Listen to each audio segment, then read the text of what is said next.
Now let's return to our top story, and that's the possible thawing in relations between Israel and Turkey. Let's cross over to Tel Aviv, where Stephenie Fried joins us live. Stephenie, work towards normalising relations between Turkey and Israel. It's been going on behind the scenes for some time now.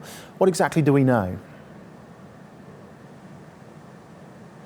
Well, Paul, I mean, you were talking earlier about some of what we're understanding or hearing is coming out of this secret meeting, a possible agreement between the sides. And one of the things that you mentioned was, you mentioned the name Salah al-Aruri. Now, months ago, it was believed he is, as Israel is concerned, he's a Hamas activist. Israel has said, maintained that he has been conducting activities from Turkish soil using Turkey as a base. Months ago,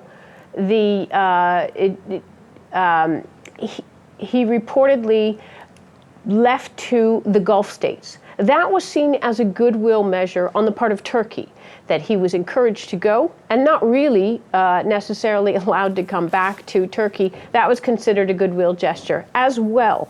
When Israel's Director General, the new Director General of the Prime Minister's office, came into office, one of the first things that he did was to make it his mission to try and restore the ties between the sides. He met in June with Turkey's appointed point man to Israel, and he came out of that meeting, quote unquote, glowing.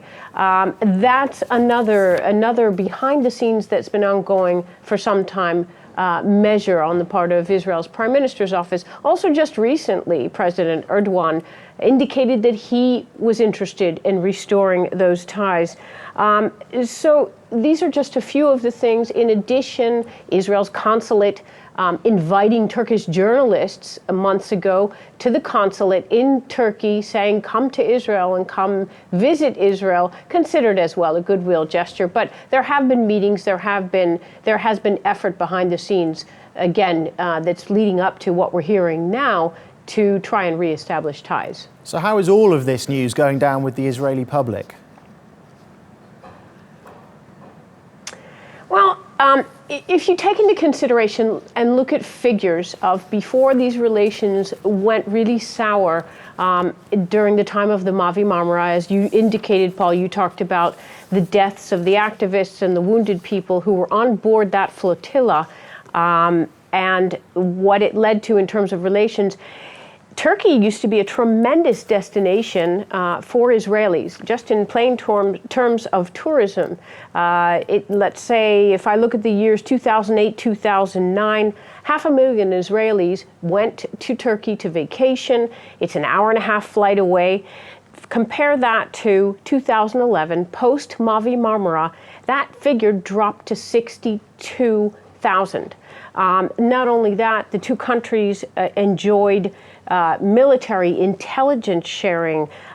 Israel, apparently there were contracts.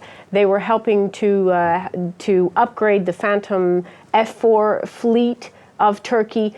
Turkey essentially, after relations started to sour, froze 16 defense contracts worth billions and billions of dollars. So it's looked upon certainly in a positive light. Israelis with not many friends in the neighborhood would like to see reestablished ties with at least one neighbor. Paul? Okay, Stephenie, thank you very much for the update live from Tel Aviv.